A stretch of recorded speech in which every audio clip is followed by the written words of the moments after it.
The protagonist of the film is the heir of the Honho group and a well-known elite gangster, Pan-soo. In the beginning, we are introduced to his lavish lifestyle and loveless marriage to Seo-yeon. Pan-soo only married her because her father, Mr. Han, is the president of the Honho group and an influential man. Seo-yeon is rich and spoiled and hasn't worked a day in her life, but she still feels entitled to her husband and father's money. She complains that her father is refusing to buy her a gallery that she really wanted. Pan-soo ignores her ridiculous demand and goes on about his day. In the office, he is informed of a carpenter who is refusing to evacuate his shop that needs to be destroyed for Pan-soo's next project. To get the job done, he invites his right-hand man, Mr. Bang, and asks him to get the carpenter out, one way or another. Meanwhile, the carpenter, Jong Ki, is nervous, knowing that the thugs will use force to make him evacuate. His fears become reality when Mr. Bang comes to his shop and threatens to cut his arm off if he doesn't sign the papers. With no way out, the poor man gives up his shop. The next day, Pan-soo decides to go to an old ramen shop that used to be his favorite restaurant back in the day. Alongside him, a high school student, Dong-hyun, is also enjoying the noodles. Dong-hyun tries to pay, but finds out that he forgot his wallet. When he apologizes to the restaurant's owner, she forgives him and claims that Pan-soo will pay for him out of generosity. The gangster is outraged by the bold lady, but doesn't mind paying for the kid, even though he ate 4 bowls of ramen. The shop owner promises to give him a special gift in return for his generosity. A while later, Dong-hyun is on the edge of a 2-story building, trying to retrieve a shoe from a pole. As he reaches for it, he loses his balance and falls on top of Pan-soo, who happens to be standing right below. When Pan-soo opens his eyes again, he finds himself on a hospital bed. A young nurse calls him a student and talks to him informally. Confused, he walks outside and is horrified to see his body lying down on another hospital bed. Before he can react, the carpenter Jong Ki launches at him, calling him his son.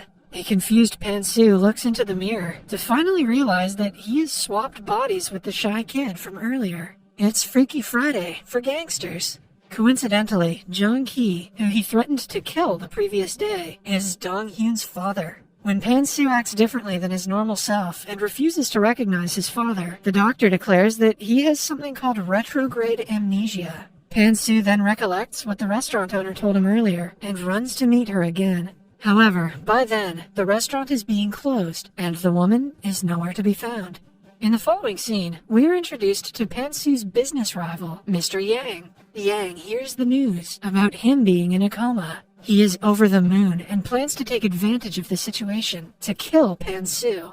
At night, Pan-soo returns home to his wife, who thinks he is an intruder. He tries to explain the situation, but Seo-yeon calls the security and makes them kick him out of the house. Kind of amazing that he thought that Karen was going to hear him out. He is then taken to the police station and accused of trespassing. His poor father is distressed because of his outrageous behavior. Thankfully for him, the police let Pan-soo free without much fuss because he's underage. In the following scene, Pan-soo tries to wake up his body that's in a coma. Desperate to get his body back, he jumps on top of Dong-hyun. Just then, his right-hand man, Mr. Bang, enters the room and stops him. Pan-soo tries to make him understand that it's him trapped in a kid's body, but Bang thinks he is bluffing and kicks him out of the room. After being disrespected by his own employees, Pan-soo returns to Dong-hyun's home with his father. The place is too small for his liking, but he has 100 more problems to tend to. Jong Ki cooks him a plethora of dishes to accelerate his recovery. Initially, Pan-soo says that he doesn't eat like a glutton, but a while later, the plates are all empty. He realizes that even though his mind is different, he is still in Dong-hyun's body, which affects his appetite. Jong Ki believes that Dong-hyun was bullied into walking on the edge of the building, which resulted in the accident.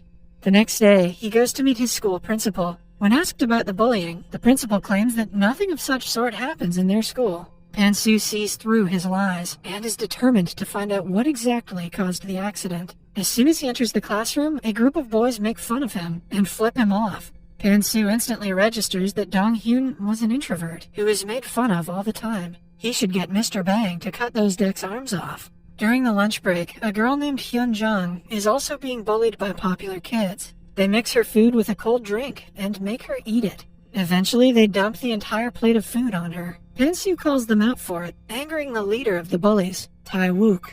Before Pan-soo can showcase his fighting skills, the teachers arrive, and Tae-wook has to retreat. After school, the bullies stop Pan-soo again and try to intimidate him. In turn, he slaps them all with zero effort and simply walks away. Later that day, the bullies trouble another guy in the washroom. Just then, Pan-soo comes out from a stall and helps the poor guy. He also takes Tae-wook's phone away, promising to return it the next day. The bullies are so scared that they let him do whatever he wants. While going through the phone, Pan-soo sees a video of the day the accident took place. It is revealed that Tae-wook and his group had bullied Dong-hyun into getting on the edge. They're the reason he fell off the building, and their bodies exchanged. The next day, Tae-wook's leader is beating him up for giving Pan-soo his phone that has the video on it. Pan-soo arrives and kindly asks the leader to never trouble anyone again, blackmailing him with the video. The bully has no choice but to agree.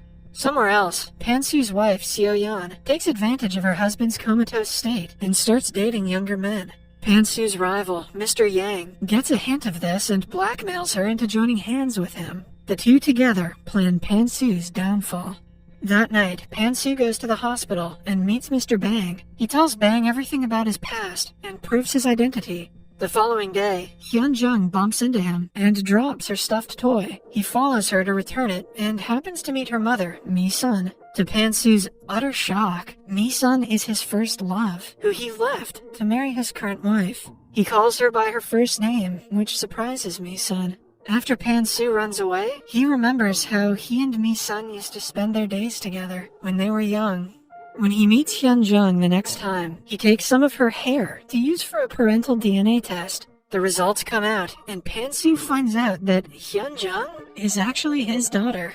Following that, he goes to meet Mi-sun and subtly asks her about her life. She tells him that she raised Hyun-jung all on her own because her father was not a good person. Pan-soo feels awful that the people he loves had to go through so much because of his absence.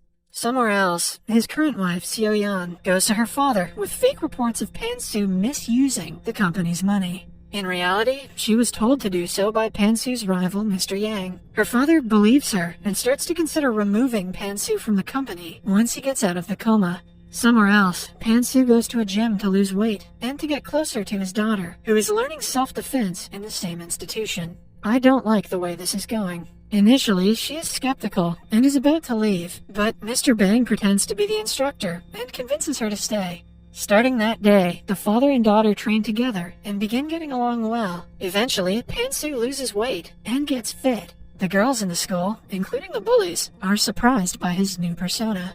During the lunch break, Hyun-jung's bullies stop her again, but this time, she teaches them a lesson and defends herself efficiently.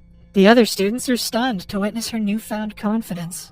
That evening, Pan-soo goes to Mi-sun's restaurant again. While talking, she mentions her former lover, who she wishes she could have killed. Pan-soo realizes she is talking about him and chokes on his water. Mi-sun is helping a perverted customer when he touches her inappropriately. An enraged Pan-soo asks her to go inside and fights the perverts. Mi-sun suddenly stops him, inquiring why he's acting out of character. Pan-soo sits her down and finally tells her everything about switching bodies with Dong-hyun. Initially, she doesn't believe him, but Pan-soo challenges her to ask him anything that he would know. When he answers all the questions correctly, Mi-sun is in shock. Still, she asks him to go away from their lives, as he did all those years ago. A flashback shows us young Mi-sun and Pan-soo meeting for the first time. He rudely informed her that he was getting married to his boss's daughter and asked Mi-sun to forget him.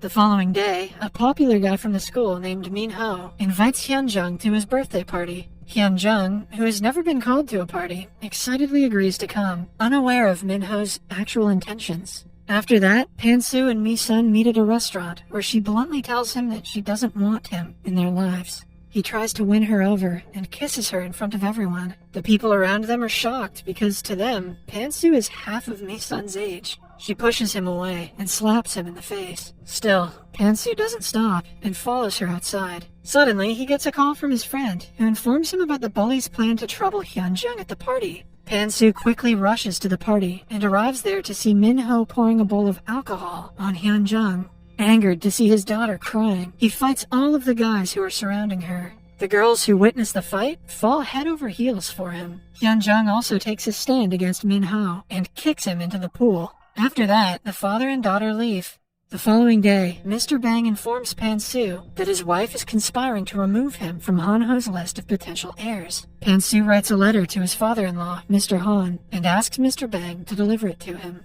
Later that day, Pan-soo is walking down the street when one of the girls from his class asks him out. He claims that he doesn't date schoolgirls. Right after, Hyun-jung arrives and asks him the same question. Horrified, Pan-soo tells her that he can never date her and walks away. Thank God. At home, Mi-sun also finds out that her daughter wants to date her father. She orders Hyun-jung to stay away from him. At night, Pan-soo's rival Yang breaks into the hospital to kill Dong-hyun. Just as he is about to do so, Dong-hyun wakes up out of the blue. Startled, Yang runs away. After waking from the coma, Dong-hyun finds himself in a strange body and runs to his father. Jong-ki thinks he is an intruder and is about to call the police when Pan-soo returns home. He explains everything to Jong-ki, who is still skeptical but agrees to believe them because he's a fan of Lindsay Lohan. Following that, Pan-soo asks for Dong-hyun's help to solve things with Mi-sun.